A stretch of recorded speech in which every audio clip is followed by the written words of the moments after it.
Welcome to Stories from the Village of Nothing Much. Like easy listening, but for fiction. I'm Kathryn Nicolai. I write and read all the stories you'll hear on the Village of Nothing Much, with audio engineering and sound design by Bob Wittersheim.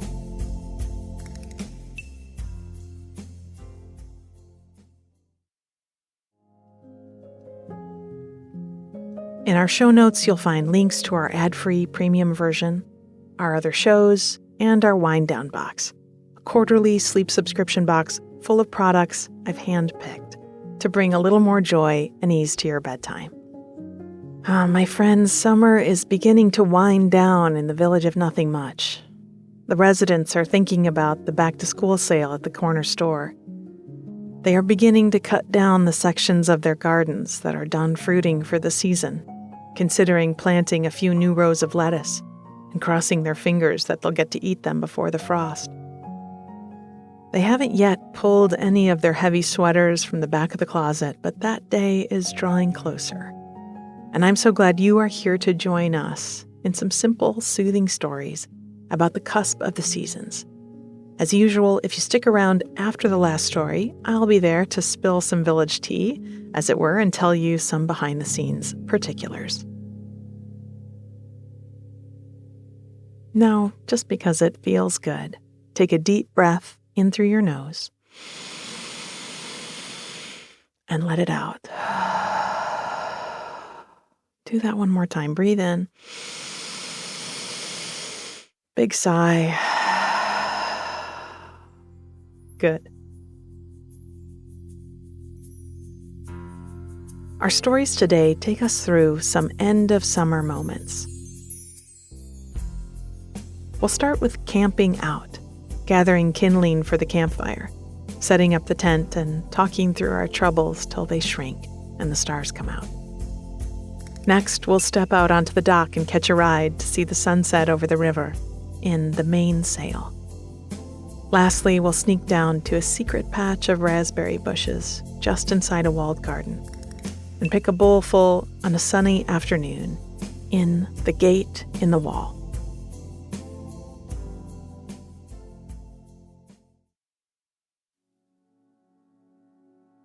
Camping out. It was decided that I had the perfect backyard for it. Because my backyard, as my nephews pointed out, didn't have like a bunch of flowers and stuff, and the grass was high, so it would be a soft place to put the tent. Thanks, buddy, I said. But fair enough. I had meant to plant more this summer, to put in hydrangeas or rose bushes or whatever grown-ups have in their backyards, but I just hadn't gotten around to it. And it was already August, so it seemed silly to start now. And yes, I hadn't mowed in a week or two, but, there is such a thing as being too organized, and I was glad I would never be accused of that. And I think the longer grass attracted more fireflies, because there certainly were a lot this year. So, yes, I did have the perfect backyard for camping out. My two nephews had been asking if they could put up a tent and roll out their sleeping bags for weeks now. I'd told them to ask their dads, that if it was okay with them, it was okay with me, and when the idea had gotten 2 thumbs up, we'd decided tonight was the night. They live just a couple blocks away and are used to trekking back and forth whenever they run out of popsicles at their own house or just need a change of scenery. During the school year, they sometimes get off the bus here, stay for a while, have some snacks, and start their homework before going home. And most days, they walk their dog Clover around to my place, and we all go to the park together. They brought Clover today as they marched over after dinner. She was a good, calm girl, a golden retriever who loved her boys and was excited to be included in tonight's adventure. We rooted around in the garage until we found the pup tent. I called it a puppy tent, since Clover was going to sleep in it too, which didn't get any laughs, but didn't discourage me. Making dumb jokes and putting up tents in overgrown backyards, it's all just part of being a cool aunt, I figured. The tent, for as small as it was, took quite a while to put up, and by the time we were done and their sleeping bags were rolled out inside, we needed a break. I'd promised them we could have a fire in my little fire pit, which was just an old wheelbarrow that had seen better days, rolled out onto my cement patio. I'd been dropping bits of kindling into it for the last week or so, and it caught easily, crackling and glowing as the boys hunted for some good marshmallow roasting sticks in the yard. We pulled up some camping chairs, and I passed around sodas and the bag of marshmallows. I filled a water bowl for Clover and took some of her treats from a stash in the cupboard. We sat, turning our marshmallows slowly so they didn't burn, and watching the light change. Sunset was coming earlier, and while that had been technically true every evening since the solstice, it hadn't been noticeable until the last week or so. It meant it was almost time to go back to school, and I asked the boys how they felt about it. The older one just shrugged his shoulders and started throwing a ball for the dog. His younger brother, however, had a lot to say. He talked about being excited for parts of the new school year and a little nervous about others. I remembered that feeling myself, and just listened as he talked it out. The things that felt so big when I was his age felt so small to me now, and I knew that change of perspective only happens with time. His big brother, who I'd thought wasn't listening as he played fetch with Clover, offered up a bit of advice, saying that 3rd grade was fun because you started reading longer books and you got to go on good field trips. I smiled as I watched the worry drain out of his little brother's face. Sometimes there is nothing more reassuring than a little pep talk from your big brother. I could relate since one of their dads was my big brother, and he regularly pep-talked me through the grown-up version of those 3rd grade worries. I realized this probably meant that the stuff that felt scary and big to me right now would seem small and simple in a few years' time. I guessed we never were done growing up. The fireflies were starting to come out, rising from the grass and glinting between tree trunks at the edge of the yard. We pointed them out to each other and reached our hands toward them, hoping they would land and linger for a moment on our palms. Sometimes they did, and the boys would lean in, marveling at the glowing, magical bugs. Soon they were yawning, and Clover was snoring in one of the chairs. After they'd brushed their teeth and debated about whether, when you camp, you should wear pajamas or stay in shorts and t-shirts, I didn't have an opinion on this one and told them they could do whatever they liked. They climbed into their bags, and I squatted at the tent's entrance. Clover slid in between them and stretched out happily. They had flashlights and books and bottles of water and about a dozen other things they deemed important for this adventure. Zipped or not? I asked. And the youngest, who was starting to look a little unsure about this idea, said, I think zipped, but we can unzip from inside, right? Right, I said in a low voice. It was dark now, and the scent of the wilder night air and wood smoke from the campfire was all around us. And if you can't sleep, I'll just be right in there. I pointed my flashlight beam toward the house. I'm camping out too, but just on the sofa tonight, and I've got extra blankets, so if you decide you want to come in, you can sleep there with me, okay? I'm sleeping out here with Clover, said the older boy confidently. Okay, said his brother. Okay, I echoed back, and patted their feet through the sleeping bags. I gave Clover a pat too, and reached for the zipper. Good night, you three. Sweet dreams.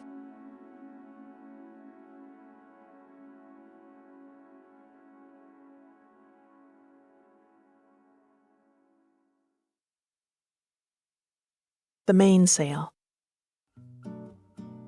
When we are at the cottage, we spend a lot more time watching boats than sailing on them. And that was fine with us. We watched them from the end of the dock, wrapped in beach towels after an early morning dip, with cups of coffee cooling on the boards beside us. We watched them on walks along the river's edge, from the rusty steel breakwalls that shepherd the side waves of the freighters going downriver. We watched them from the screened-in porch at night, when the bugs have chased us in, with books in our hands or spreads of solitaire laid out on the table. There are small boats, dinghies for quick trips up and down the river, pontoons, which strike me as the most relaxing option, like floating along on your living room sofa. Then there are bigger boats, cozy houseboats with curtains in the windows and deck chairs, and goofy names which are nearly always private jokes or terrible puns, or sometimes both. The word knot and pier show up more than any other. There are sailboats with bright white sails, or some in a rainbow of colors. They cut through the water quietly, powered just by the wind, with no noisy motor at the stern. And then there are the ships and freighters, 1,000-footers with squared-off sterns and superstructures several stories tall, and the shorter ocean-going boats with pointed bows, whose cargo tended to sit on deck as well as in the hold. When we saw one we weren't familiar with, out would come the binoculars, and we'd report, the flags flying at the stern, the logo painted on the smokestack, and any other detail we could lay our eyes on. Sometimes we might spot a crew member walking along the deck, and they might spot us, and we'd wave, our arms swinging high over our head, and they would wave back. On foggy mornings or winter days when the river was edged in shifting ice, the ships might have tugboats on their flanks, guiding them through the channel, or icebreakers to keep the path clear. I had a particular love for tugboats, the way their stacks tilted slightly back, like a winter hat pulled away from their eyes, the friendly red paint, the same color as an old barn on a stretch of farmland, and the power packed into their tiny bodies. They were guardians, there to help, and when I spotted them tugging a barge upriver, or even just docked by the ferry, I felt good knowing they were there. The summer was nearly over now, and we were making the most of the days we had left. We rode our bikes to the turnaround in the morning, stopping to look out at the lighthouses, marking the crooked line of the channel like 2 points on a constellation that could only be seen from above and at night. We visited with our neighbors, sitting on picnic tables or front porches, and gossiped about who had bought that old gray Victorian at the end of the street, and if we could possibly worm our way in to see its secrets. We walked down to the little shop at the gravel crossroads and bought a bag of penny candy. I'd been doing this since I was a child, when I would weigh with great gravity every item before slipping it into the brown paper lunch bags slotted in between the candy jars. I'd have walked down with only so much money in my pocket, so would have to decide between the candy dots and the taffy, the sour gummies and those funny little flying saucer wafer things filled with sprinkles. These days I liked the hot cinnamon jawbreakers and kept a secret stash in my glove compartment for road trips. We'd even floated down the river, which was a long-time tradition honored by every extended member of the family. We'd jump in the river and perch ourselves as best we could on inner tubes and rafts and paddle out to the edge of the channel, where we'd let the current carry us in a slow, lazy line down past the blue boathouse, past the rope-bound posts sunk deep into the river floor to mark the sandbar, and to the beach where we would climb out and walk, dripping and in bare feet, the 4 or 5 blocks back to the cottage. As kids, my cousins and I did this every day, whenever we could convince a grown-up to come along with us, as was the rule, and at family reunions, even the matriarchs, patriarchs, and theytriarchs could be talked into it on the basis of tradition. But now once per summer was enough, and we'd done it. We were winding up the last threads of the summer, when we got an invitation from a friend who'd be passing by on his sailboat, And did we want to come aboard for a sunset sail? Of course we did. We pulled on sweatshirts, knowing the river air would be cool at dusk, and left the dogs watching us from their spots on the screened-in porch. We walked to the edge of the dock where it stuck out a bit into the river and spotted our friend sailing toward us, waving from the helm as he crept closer. He was going as slowly as he could so that we could reach out and catch the pole he held in our direction. It was a small boat, one he sailed all by himself. So stepping aboard was easy enough as long as you went with a bit of confidence. Hesitation might land you in the drink. In fact, as my foot met the deck, I remembered this same friend taking me out when we were teenagers to try to sail for the first time. We'd been on a small inland lake, small enough that there were no other boats out, and when my friend became overwhelmed with the rigging, with the sails and the knots and the line, he'd simply grabbed the end of one of the ropes and jumped into the water and pulled us to shore. He'd come a long way since then, but I like to remind him of that first attempt. On board, we sailed past docks with lights at their ends, old boathouses with chipping paint, and the front porches of our neighbors where they sat finishing their dinners. We sailed out past the bend in the river, into a space we couldn't see from our own front porch, where the sun was a red ball 1 finger above the horizon.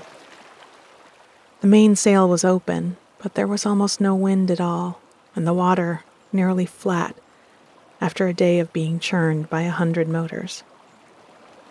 It reminded me that, given enough time, nearly everything will settle in calm. The sun would set, the boat would find its way back to our dock, and we'd add one more memory to the summer.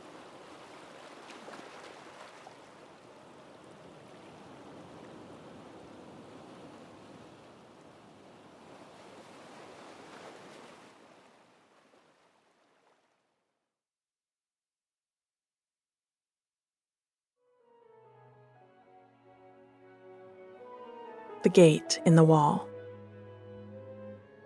I'd forgotten about the raspberries, and I might have gone the whole season without walking out to visit them if I hadn't seen the baskets at the farmer's market. I'd been wandering from booth to booth through the long covered stalls. Everything was overflowing. The abundance of the end of the summer growing season had every square inch heaped with fruits and vegetables. The tomatoes were finally coming in, and they were piled in loose pyramids and tumbling out of bushel baskets. At one table, a man beside me asked about them, perhaps a bit skeptical about their price. Were they tangy and strong and sweet all at once? The farmer behind the counter simply cut a wedge of the one nearest to hand and passed it over. The man chewed it, and before he'd even swallowed, pointed to a peck-sized paper sack full of them and reached for his wallet. So of course I'd gotten tomatoes, and I'd bought crunchy cucumbers, the pickling-size ones, thinking that I'd chop them up with some of the tomatoes, some red onion, and fresh parsley for a salad with oil and vinegar. I bought a fresh baguette, a bouquet of heavy-headed sunflowers, and a tiny butternut squash, surely one of the first of the season. That's when I'd seen the raspberries. The ones you get in the supermarket, they're large, as big around as the tip of your thumb, and with a kind of perfectness that, in my opinion, detracts a bit from their sweetness. The wild ones, the ones the farmers bring to market, the ones on the vines in gardens and behind barns, are tiny and soft and full of juice. The thin wooden boxes that held them were already stained in spots with deep red. I must have stood and just stared at the berries for a while, thinking about picking my own, the spot I knew and held as a bit of a secret. Because when I looked up, the vendor was watching me with a question mark in his eyebrows. I laughed with him, asking if people often got mesmerized by raspberries. He got called away by another customer before he could answer, and I decided that it was a good day to go berry picking. At home, I'd put my flowers into water and washed the vegetables in cool water under the kitchen tap. I laid out a cutting board on the counter. I took my chef's knife from the drawer and tested its edge against the skin of a tomato. You need a nice, sharp knife to cut tomatoes, or you'll end up squashing them rather than slicing. I'd learned a trick for this years ago that was now an automatic practice. I reached up into my cupboard and took down a coffee mug. I flipped it over and ran my finger along the bottom edge of unglazed pottery. Most cups and plates have this edge, and it's a perfect makeshift honing tool when you don't have a steel in your drawer. I carefully ran the edge of the knife against the bottom of the mug a few times on each side. And when I pressed the blade against the tomato again, it dropped right through with satisfying ease. I loved a chopped salad, as much because I enjoy the chopping as the eating. Taking my time to evenly dice my cucumbers and tomatoes and onion, it was satisfying, and one of those tasks you can get a bit lost in, like raking leaves into neat piles or ironing a crisp line into a shirt. Well, to be honest, I'd never actually ironed anything, and I'm betting it wasn't nearly as satisfying as I'd guessed. All the more reason never to try it out. I'd keep what I imagined safe from reality. After all the chopping and dressing and tossing, I'd torn a big chunk from my baguette and carried my bowl of salad out to the back deck. I crawled up onto a wooden bench and propped my feet up on the chair across from me, held my bowl in my lap. I liked eating alone. I'd like to set my table for my friends as well, but sometimes it was the very best to just eat what I wanted, where and when I wanted, and with as little or much fuss as I liked. The sunlight was filtering through the tall trees of my backyard, and there was a breeze that had just the slightest, cool, on the cusp of autumn feeling.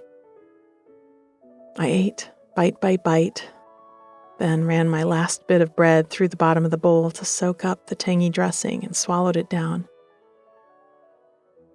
I sat with my bowl for a moment, feeling the goodness of a full belly, of being nourished. Oh, I'd almost forgotten the raspberries again. I carried my bowl in and swapped it for a bigger one, chipped ceramic with cracks in the finish. I stepped into my sandals, pushed a broad-brimmed hat onto my head, and stepped back out into the yard. There's a trail between two tall rows of Sharons in the back corner of the garden, and I followed it into the woods. The spot I was headed for didn't strictly belong to me, but I suspected it didn't really belong to anyone, and hadn't for a long time. There had been a house, gone long before I'd found the spot, but with a still visible footprint in a clearing. And there was a long stone wall, as high as my chest, and with a gate protecting my raspberry vines. The gate had once latched and had a key, though by the time I'd come along to nudge it open for the first time in years, the hinges had rusted, and the latch no longer lined up with its catch, so it sat a bit crooked, but still opened wide enough for a person and a bowl to sneak through.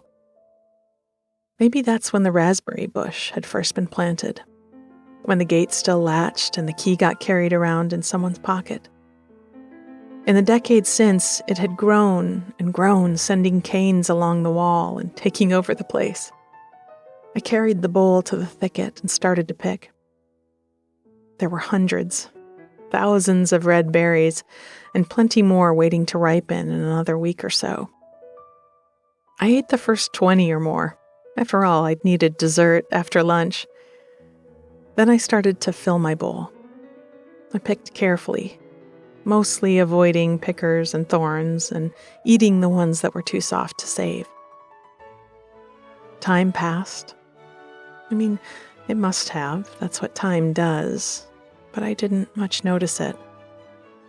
I'd found another task to get lost in. I filled my bowl with as much as I thought I could eat and use. and then closed the gate behind myself and went home.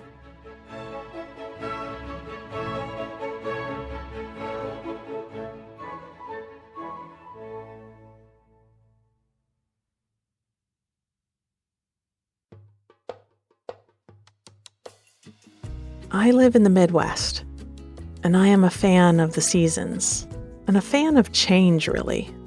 I always joke that there are two kinds of people in the world. The kind that like to rearrange the furniture, and the kind that do not. I am a rearranger. I get very energized at the end of summer as I feel the days shortening and the nights getting cooler. So I loved revisiting these stories. First, we have Camping Out. The characters in this story have appeared in several others by now, and we first introduced them in the episode Back to School, which appears on this podcast in episode 20. I love the cool aunt, and I aspire to be like her. I have no nibblings, so I can only dream about being her, and in the meantime, lavish probably a bit too much needy attention on my friends' kids. I think aunt and uncle type relationships are really special, and having an extended community of folks who care about you and will remind you that you can come sleep inside if it gets scary in the tent is pretty important. And if you have never had that, well, hey, I'm your auntie now. I'm so excited. I also love that little pep talk from an older brother idea. I do have an older brother, and he is one of my best friends. Also, the reminder that talking about scary stuff helps, that in time, most problems prove to not matter as much as we think. It's all good auntie wisdom. In the second story, I am definitely pulling from personal experience of growing up along the St. Clair River on Harson's Island in Michigan. I grew up watching 1,000-foot ships cross right in front of me while I ate my morning bowl of Kix on the porch and thought that was completely normal. I realize now most people have never been that up close and personal with giant freighters. It is amazing. While we never had a boat of our own, and I've never taken a step onto a sailboat, I have definitely floated down the river with a mess of family members in inner tubes and bought penny candy from the Sans Souci general store. Finally, in The Gate in the Wall, which was released as a bonus story on the Nothing Much Happens premium feed and has never been publicly available before, I'm having a secret garden moment. I think I've mentioned before that there are objects that I've always considered a bit magical, and keys and locks are on that list. So getting to write a story about a secret garden in an abandoned place and think about who had last turned the key and where it was now, and how finding it might open the gate to a different time, well, it was checking all my boxes. It makes me think that maybe I'm not really done with that story. I also love writing about the farmer's market, as that is a happy place for me. It was my first job at the tender age of 15. I stocked and sold veggies at the Flint Farmer's Market 3 days a week for a few summers as a teenager. And besides being a professional dream weaver and a full-time yoga teacher, it was my favorite job.